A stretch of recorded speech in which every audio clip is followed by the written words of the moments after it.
Asia cup 2025 super 4 దశలో జరిగిన కీలక మ్యాచ్లో దాయాది పాకిస్తాన్పై భారత జట్టు అద్భుత విజయాన్ని నమోదు చేసింది. దుబాయ్ అంతర్జాతీయ క్రికెట్ స్టేడియం వేదికగా జరిగిన ఈ మ్యాచ్లో టీమిండియా 6 వికెట్ల తేడాతో పాకిస్తాన్ను చిత్తు చేసింది. యువ ఓపెనర్లు అభిషేక్ శర్మ, శుభ్మన్ గిల్ మెరుపు బ్యాటింగ్తో భారత్ విజయంలో కీలక పాత్ర పోషించారు.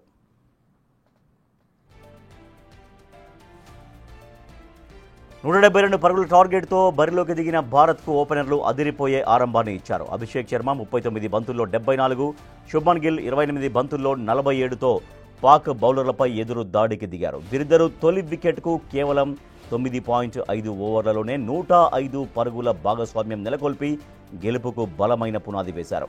గిల్ అవుట్ అయిన తర్వాత వచ్చిన కెప్టెన్ సూర్యకుమార్ యాదవ్ డకౌట్ అయినా అభిషేక్ తన జోరు కొనసాగించాడు. కీలక సమయంలో అభిషేక్ అవుట్ అయ్యాక తిలక్ వర్మ 19 బంతుల్లో నాట్అవుట్గా 30 పరుగులతో బాధ్యతాయుతంగా ఆడి జట్టును విజయ తీరాలకు చేర్చాడు. దీంతో భారత జట్టు 18.5 ఓవర్లలో 4 వికెట్లు కోల్పోయి 174 పరుగులు చేసి విజయాన్ని అందుకుంది.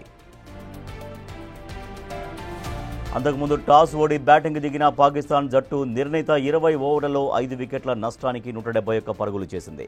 పాక్ బ్యాటర్లలో ఓపెనర్ సాహిబ్ జాదా ఫర్హాన్ 45 బంతుల్లో 58 పరుగులు చేసి అర్ధ సెంచరీతో రాణించాడు. చివర్లో ఫహీమ్ అష్రఫ్ 8 బంతుల్లో 20 పరుగులు చేసి వేగంగా ఆడడంతో పాకిస్తాన్ గౌరవప్రదమైన స్కోరు చేయగలిగింది. భారత బౌలర్లలో శివం దుబే 2 వికెట్లు పడగొట్టగా హార్దిక్ పాండ్యా, కుల్దీప్ యాదవ్ చెరో వికెట్ తీశారు. ఈ విజయంతో ఆసియా కప్ ఫైనల్ రేసులో భారత్ మరింత ముందంజ వేసింది.